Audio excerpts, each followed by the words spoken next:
Before February 18, 1977, there used to be a popular compound located at number 14 Agege Motor Road, Idioro, Mushin, Lagos, popularly known as the Kalakuta Republic. Declared by the renowned Afro-pop musician Olufemi Olusegun Oludotun Ramson Kuti, who then gave himself Fela Anikulapo Kuti.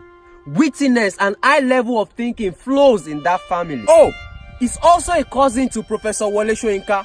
Before the attack on Fela's home, he made a record calling the Nigerian military regime zombies for blindly obeying others. Frustrated with the high level of corruption and intimidation during the attack on the Kalakuta Republic, Fela's mom, Francis Abigail Olufumilayo Thomas, was thrown from a second-floor window. The woman went into coma for 8 weeks before she passed on. That woman must have been a strong woman though. See, we'll talk about Fela's story later. Let's talk about the mother. Olufumilayo Ramson Kuti was a Nigerian activist and a traditional aristocrat who fought for Nigerian women even before the United States women movement following the Second World War. First woman to drive a car in Nigeria, Lioness of Lishabi, as described by the African pilot in 1947. Following the British extended taxation on women and also their goats. Those British, they chop us so they collect tax on top goats. Abekuta's women union refused to pay. At the protest, an oro stick was brought out, a symbolic artifact of secret cult of Ogboni, which women are not allowed to see. Women shrank in fear.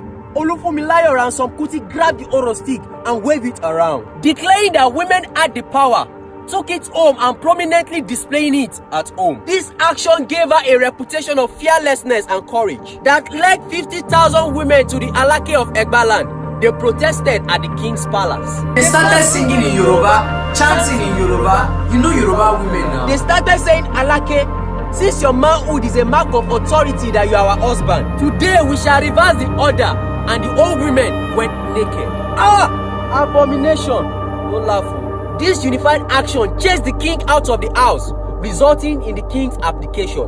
The king left the throne. You see, story long. That woman fought for Nigerians and was thrown off the building by Nigerians. At least it was not the whites that threw her off the building. You see, be prepared for betrayal. Anyone can betray you.